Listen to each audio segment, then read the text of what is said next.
ગોંડલને જે રીતે બદનામ કરવામાં આવે છે, ગોંડલના એક પરિવારને કે જે રખેવાળ પરિવાર છે એવા જયરાજસિંહના, ગીતાબાના અને ગણેશભાઈના પરિવારને જે રીતે બદનામ કરવામાં આવે છે તે લોકોને ખાસ કરીને આજે ગોંડલની જનતા જવાબ આપવા માટે તૈયાર છે।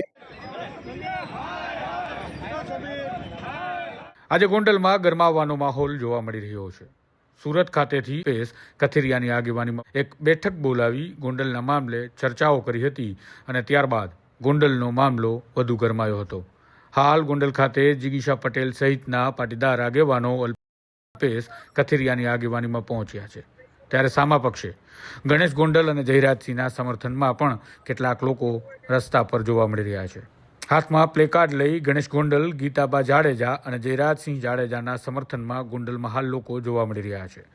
છેલ્લા 1.5-2 માસથી ગોંડલને જે રીતે બદનામ કરવામાં આવે છે, ગોંડલના એક પરિવારને કે જે રખેવાળ પરિવાર છે એવા જયરાજસિંહના, ગીતાબાના અને ગણેશભાઈના પરિવારને જે રીતે બદનામ કરવામાં આવે છે તે લોકોને ખાસ કરીને આજે ગોંડલની જનતા જવાબ આપવા માટે તૈયાર છે।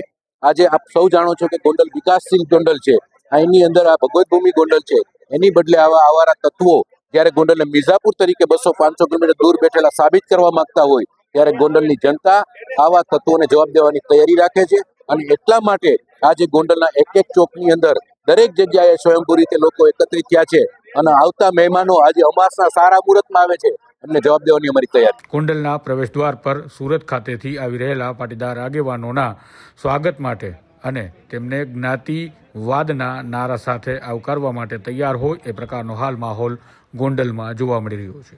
જોઈએ હવે આ મામલે આગળ શું થાય છે। આજ સાંજ સુધીમાં ગોંડલમાં શું નવા જૂનીના એંધાણ જોવા મળે છે એ જોવા માટે જોતા રહેજો સ્વમાન। નમસ્કાર।